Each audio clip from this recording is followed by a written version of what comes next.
déjà les comédies musicales en France, surtout les comédies musicales de cette époque, ne sont pas spécialement aimées par le public français en général, même à l'époque de toute façon. Mais cette comédie musicale-là, peut-être encore plus que d'autres, je ne dirais pas qu'elle a déçu, simplement le public français n'est pas a priori très porté sur ce genre-là, sur cette façon d'aborder les musiques, les danses, le sujet lui-même. Bref, c'est un film qui a mis beaucoup de temps à être reconnu comme peut-être, en définitive, si on regarde bien, peut-être l'une des plus belles comédies musicales hollywoodiennes de cette époque-là. Mais c'est pas évident du tout au départ. Alors, j'aimerais peut-être vous laisser démarrer parce que je crois que certains d'entre vous doivent être perplexes, d'autres peut-être même hostiles, d'autres enthousiastes. Donc voilà, je vous écoute. Bien, alors au début j'étais un peu déconcertée, mais tout de suite je me suis détachée de la narration. J'ai regardé et j'ai trouvé que l'articulation entre les mouvements de caméra, entre les ballets, avec la musique, était tout à fait prodigieuse. Et vraiment, je suis enthousiasmée. Voilà. Bon, je suis très heureux que ce soit cette réaction-là qui démarre, parce que, pour moi, si vous voulez... il y a eu pour Minelli une longue résistance, et en particulier, je pense, à l'époque des cahiers du cinéma qui ont découvert, en tous les cas, qui ont mis en évidence l'importance d'Hollywood et de grands cinéastes hollywoodiens, c'est-à-dire qui ont découvert, revenons au terme de mise en évidence, qu'est-ce que c'est que le cinéma à travers les genres que traitait Hollywood et par le cinéma américain. Il ne s'agit pas ici de dire que tous les cinéastes américains étaient admirables, mais quelques cinéastes américains. Et Minelli restait un peu sur la touche, parce que même les gens, disons, des cahiers, ceux qui vont faire la nouvelle vague, que ce soit Godard, Romer, etc., bon, vous voyez Minelli, oui, c'est bien, en effet, comme vous dites, il y a des beaux mouvements, etc., mais... alors qu'il défendait l'idée que ce qui faisait Hollywood, enfin les grands cinéastes d'Hollywood, c'est-à-dire les Howard Hawks, les Hitchcock, etc., c'était la mise en scène et ce que signifiait une mise en scène. Il ne le voyait pas pour Minelli parce qu'il n'avait quand même pas le support du sujet ou de l'intrigue. Donc, ça leur a été difficile. Alors que quand on voit un film comme celui-là, et c'est pour ça que je trouve magnifique votre réaction, c'est exactement ça. C'est-à-dire que tout le film et le sens du film ne passe que par l'écriture et la mise en scène, que par le mouvement perpétuel. Et je dirais, ce n'est pas le mouvement, ce sont les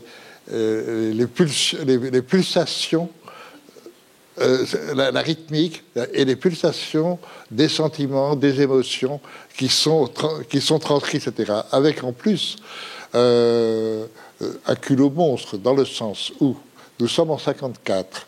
En 54 vient de démarrer à Hollywood le cinémascope qui a démarré en 53 pour lutter contre le but était de faire concurrence à la télévision qui démarrait. Donc, on triple, enfin, on triple pas, mais on met 2 fois et demi plus de largeur avec le cinémascope sur l'écran. Et évidemment, la télévision, à l'époque, ne peut pas concurrencer cette espèce d'immensité que le cinémascope apporte.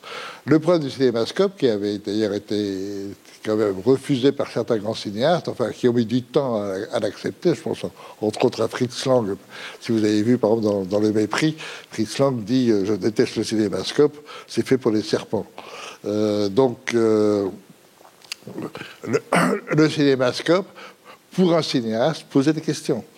comment utiliser tout l'espace que proposait sur l'écran, justement, le cinémascope. Et ce qui est ici, Minelli, en assumant le cinémascope, et en le traitant comme il l'a traité, justement, par le jeu des mouvements et de la caméra et des personnages, et en même temps sur les pulsions, les chants, les chorégraphies, évidemment, il a accompli quelque chose de magnifique. Oui. Oui, je voulais dire par rapport au cinémascope qu'au départ, j'étais déconcertée parce que j'avais l'impression d'une bande, qu'il n'y avait pas de profondeur de champ. Et c'est ça qui m'a déconcertée. Et ensuite, avec les travelling arrière qui correspondaient au mouvement des danseurs, très très vite, on s'adapte à cet espace-là. Et je trouve que là, Minelli est très très fort. Oui, mais il y a plus que ça. C'est-à-dire qu'il affronte le cinémascope. Mais non, mais attendez, je n'ai pas fini. Il affronte le cinémascope et autre chose. Il affronte quelque chose qui est Hollywood, c'est-à-dire le studio. Tout le film est du studio, et en studio. C'est-à-dire que tout le décor que vous voyez est du studio. Donc, Minelli accentue l'importance du studio dans son côté absolument artificiel et hollywoodien. Bon. Il s'en sert, non pas pour faire quelque chose de tout à fait secondaire ou en tout cas d'amusant, non, il s'en sert pour exprimer très précisément ce qu'il veut exprimer, c'est-à-dire son rapport qui était le rapport de son écriture, qui est celui qui joue les relations dramatiques d'ailleurs entre les personnages et le décor. Le décor chez Minelli est la projection du rêve ou du désir des personnages. Donc ici, on est dans l'univers du rêve, un rêve parfaitement manifesté dans le décor que l'on voit.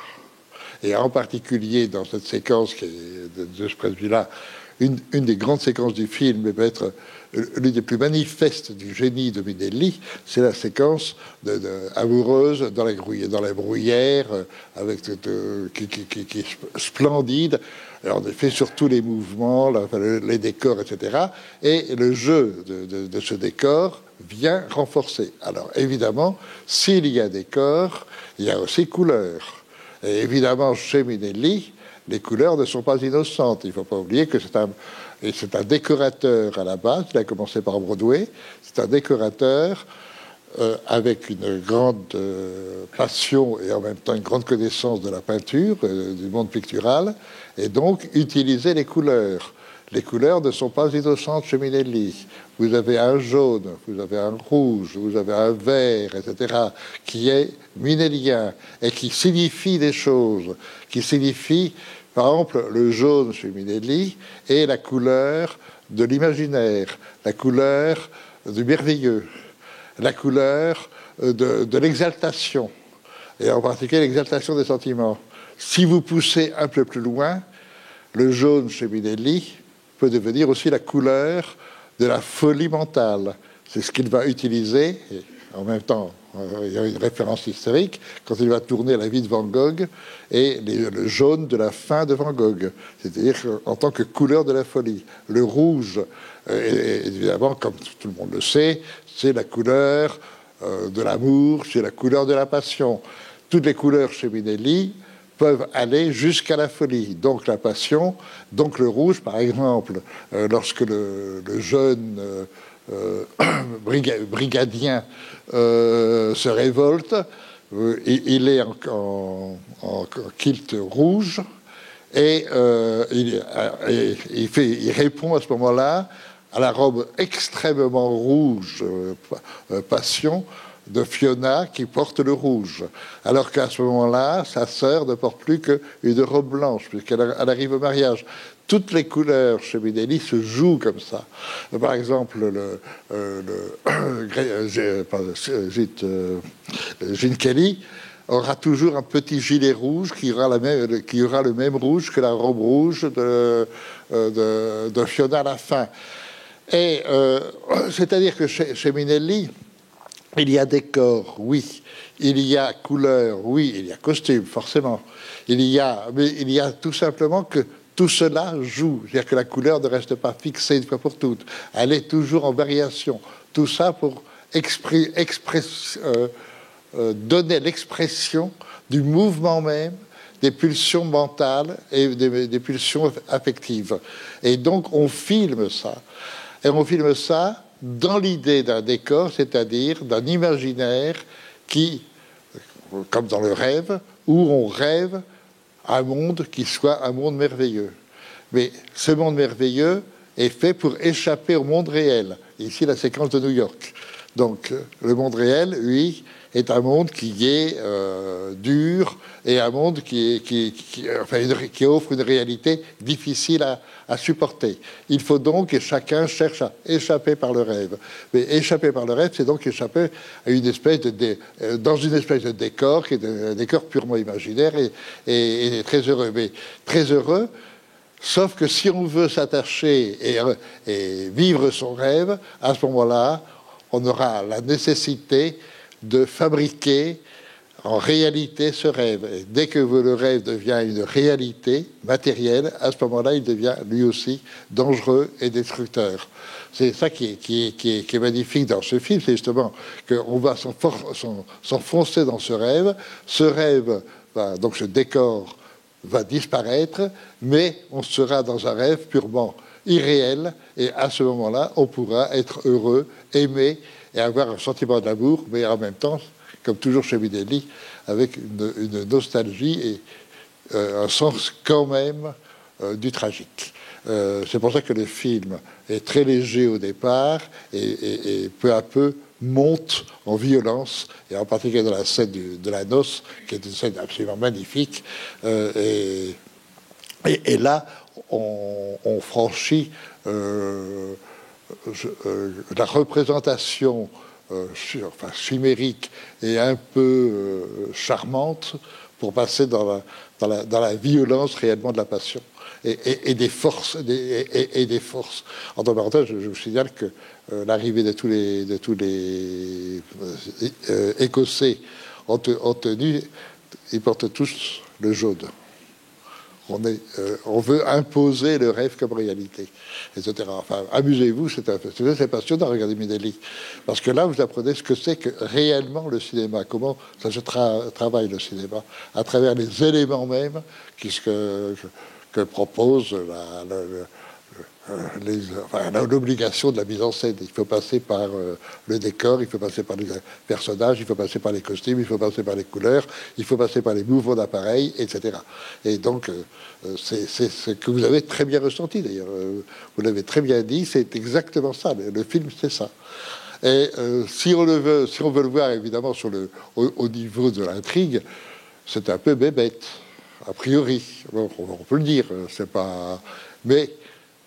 le génie de Minelli, c'est que il va toujours au fond des choses, et ce qu'il représente, il le représente avec la violence et la vérité du désir et du désir du rêve, et en même temps le danger de ce désir, ce qui est quand même un très beau sujet. Dans la comédie musicale ou dans les opérettes, il y a toujours un répondant comique au personnage. Bien sûr, oui. C'est cette situation-là. Mais remarquez, le répondant comique ici, c'est notre personnage, et qui n'est pas comique du tout, en fait.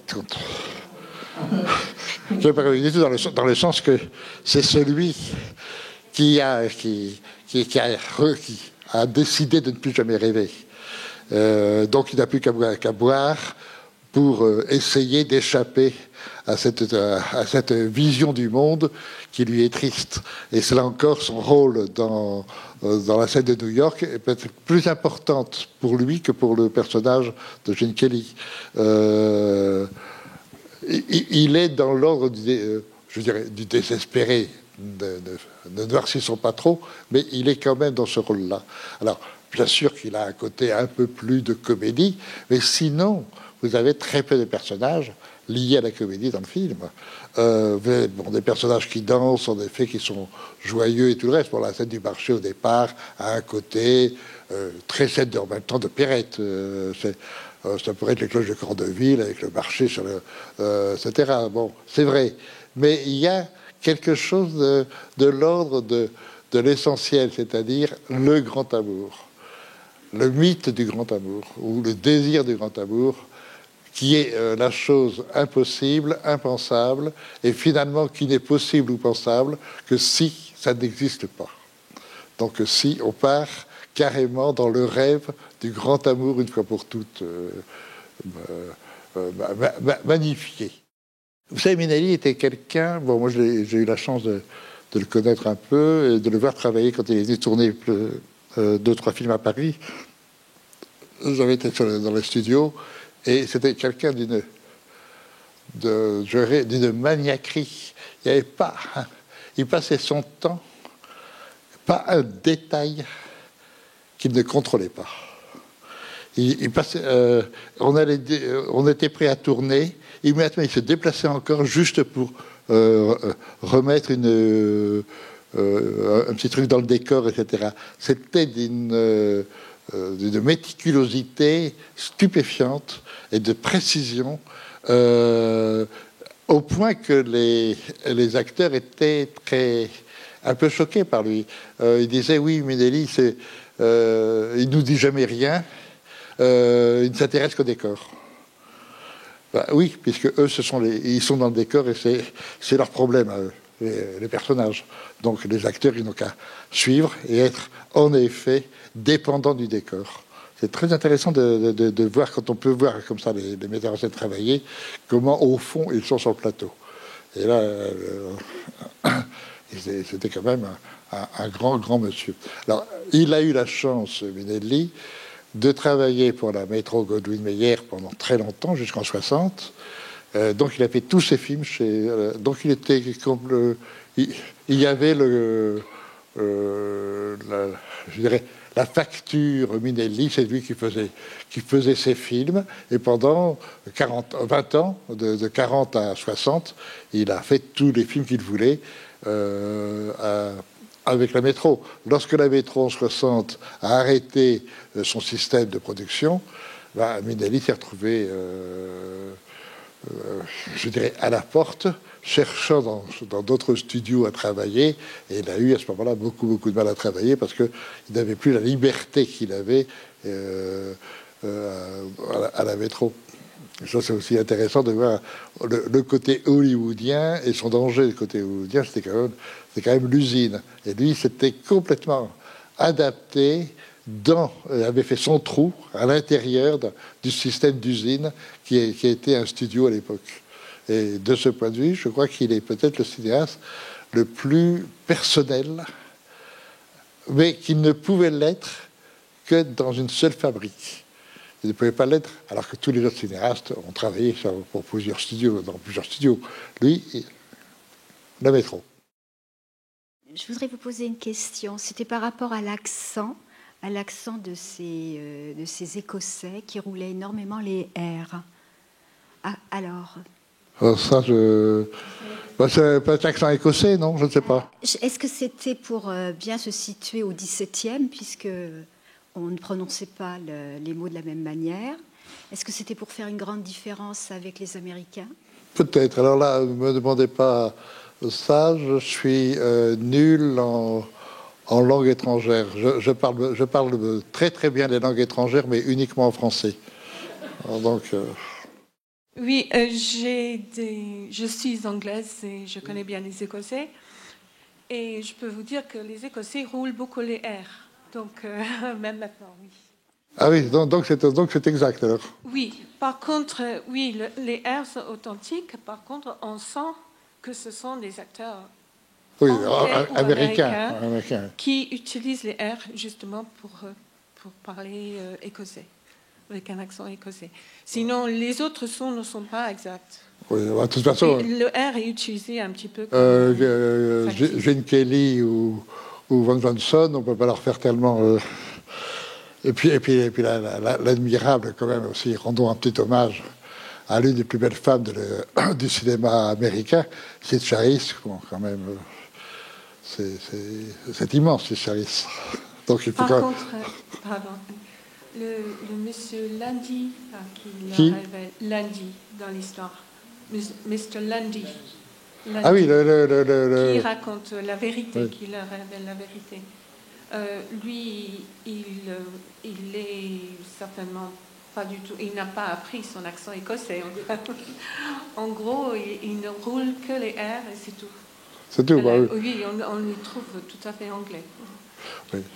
C'est décevant pour ça m'échappe. Ils ont peu travaillé l'accent, en fait. Oui, mais de toute façon, là encore, il ne fallait pas être réaliste. Il fallait donner un peu l'idée, puis c'est tout, quoi. C'est tout. Bon, ben voilà, en tout cas, je suis ravi parce que j'avais un peu peur dans le choix de ce film, qui est un film qui n'est pas gagné d'avance. Bon, je vois que finalement, vous l'avez plutôt bien reçu. Je suis très, très, très ravi parce qu'il le mérite. Merci beaucoup.